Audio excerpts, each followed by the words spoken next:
How's it going, everyone? Welcome back to the channel. If you guys are new here, do me a huge favor, go down and subscribe before we get started.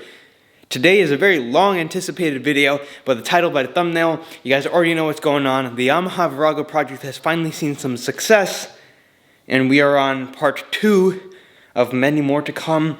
I've been waiting to make this video because the bike has been on the chopping table all winter long, and we've been playing around occasionally with a couple of different things, some issues we're having, a couple of things in terms of the modifications we've done to it.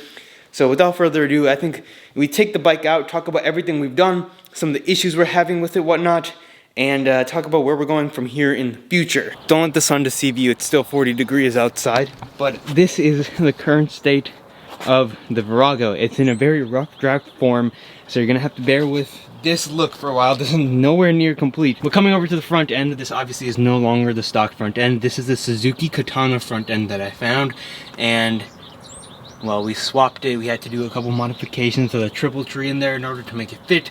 Some welding. It feels really nice in this setup. The issue is the bike is really low, and I'm talking like way too low, like it almost touches the ground, and it definitely scrapes when you do go over things. A bigger wheel might raise it up just that little bit that we need, because this is a pretty small wheel. Other thing is these clip-ons might just go underneath, so the bike will raise by about that much in the front, which is where we need some extra room, because these will go under here. This feels good, but for the cafe racer kind of setup, it's probably going to be better if it's underneath.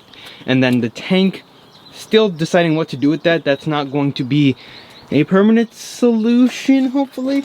We have a battery hooked up to it, and I will fire it for you guys in just a second. But this is the new Cafe Racer subframe. Obviously, Viragos have a completely unboltable, mountable, whatever you want to call it, subframe. All the wiring is kind of just tied to it for the time being, because we did want to go for a first ride. And here's a clip of the first ride with the setup.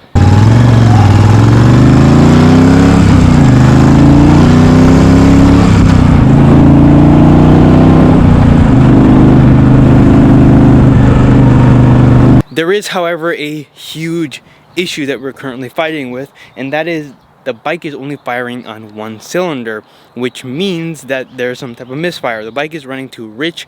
The spark plugs are completely just black when you take it out of the rear cylinder. Don't really know what's going on. We've replaced the spark plugs already. It's most likely a carb issue, but we've tried dipping. We've cleaned everything in the carbs. The only thing would be to get a bigger jet kit.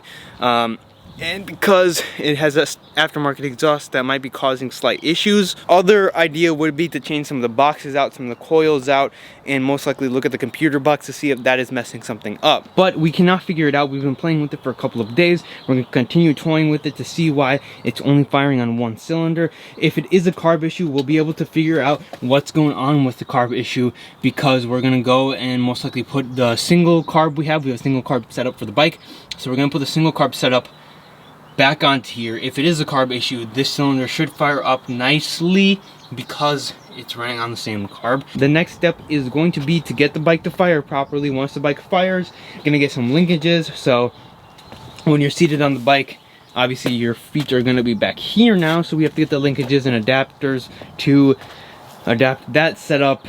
And then, well, then we have a couple of modifications to talk about, think of where we want to go, what tank we're going to use, and then comes taking everything apart, cleaning the frame, powder coating everything, painting everything, and all of that good stuff, and then putting it back together, doing the modifications in terms of whether we delete these relay setups, what we do with the lighting setup, get the headlight back on, where the turn signals are going to go. All that stuff is going to come after we have the rough draft done, which is what this is. I think that's enough talking. I might as well show you guys what the bike is currently doing. So if I turn the fuel on,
can't tell, that's only a single cylinder. The second cylinder occasionally fires. You can hear it firing, the bike gets louder, and then you can hear the popping, which is the cylinder not working. And that is the current situation where this Virago is. We need to dial in what's wrong with the motor. I'll make an update video, and I have been filming as we've been going on the motor issues. There's so many videos out there on what it could be, and there's no definitive answer of what's going on with this bike. So I'll share my findings when we find out something about this motor and why it's not firing properly. We have opened the side, checked the timing, checked the valves and spacing. We have respaced the valves, didn't seem to do the trick. It's just running really rich. When you take the carbs or plugs out, you can see just a ton of buildup on brand new carbs, which shouldn't be there. But that is an extremely quick first ride, front end in, subframe in, setup on what's going on with the Cafe Racer Virago right now. That is all I have for the video though. If you guys did enjoy, excited for the rest of this build, and want to see more videos on the Virago, let me know in the comment section down below. Other than that, I will see you guys in the next video next week.